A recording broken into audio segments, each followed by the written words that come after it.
శిఖర్ ధవన్ కంటే ముందు అంతర్జాతీయ అరంగేట్రం చేసిన రోహిత్ శర్మ, విరాట్ కోహ్లీ, రవీంద్ర జడేజాలు భారత జట్టులో కొనసాగుతున్నారు.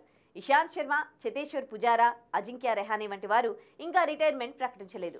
Retired Bharat cricketers MS Dhoni, Piyush Chawla, Amit Mishra వంటి ఆటగాళ్లు ఐపీఎల్లో ఇంకా ఆడుతున్నారు. ఫిట్ గా మంచి ఫామ్ లో ఉన్న ధవన్ మాత్రం అంతర్జాతీయ క్రికెట్ తో పాటు దేశవాళీ క్రికెట్ కు వీడ్కోలు పలికి అందరినీ ఆశ్చర్యపరిచాడు.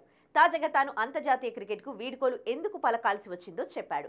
భారత జట్టులో స్థానం కోసం దేశవాళీ క్రికెట్లో ఆడే ఆసక్తి లేకపోవడం వల్లే రిటైర్ అయ్యానని శిఖర్ ధవన్ తెలిపాడు. తాజాగా గబ్బర్ మాట్లాడుతూ, నేను దేశవాళీ క్రికెట్ ఆడాలనుకోలేదు. అందులో ఆడాలనే ఉత్తేజం, ఆసక్తి నాలో లేదు. నా కెరీర్ చివరి 2 ఏళ్లలో పెద్దగా అంతర్జాతీయ క్రికెట్ ఆడలేదు. ఐపీఎల్లో మాత్రమే ఆడాను. చివరి 2 ఏళ్లలో నేను క్రికెట్ ఆడింది తక్కువే. చాలా క్రికెట్ ఆడాననుకున్నాను. నాకు విరామం కావాలనిపించింది. ఎక్కువగా క్రికెట్ ఆడకపోవడంతో అంతగా ఫామ్లో కూడా లేను. నేను సంతోషంగా ఉన్నా.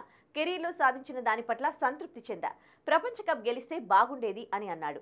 ఇక టీమిండియా ఓపెనర్గా శిఖర్ ధవన్ ధనాధన్ మెరుపులు మెరిపించాడు. కెరీర్లో భారత్ తరపున 34 టెస్టులు, 167 వన్డేలు, 68 టీ20 మ్యాచ్లు ఆడాడు.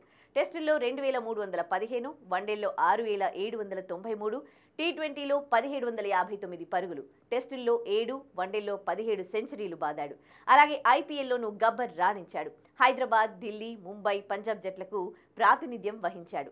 ఐపీఎల్లో 222 మ్యాచ్లు ఆడి 6769 పరుగులు చేశాడు. ఇందులో 2 శతకాలు, 51 అర్ధ శతకాలు ఉన్నాయి.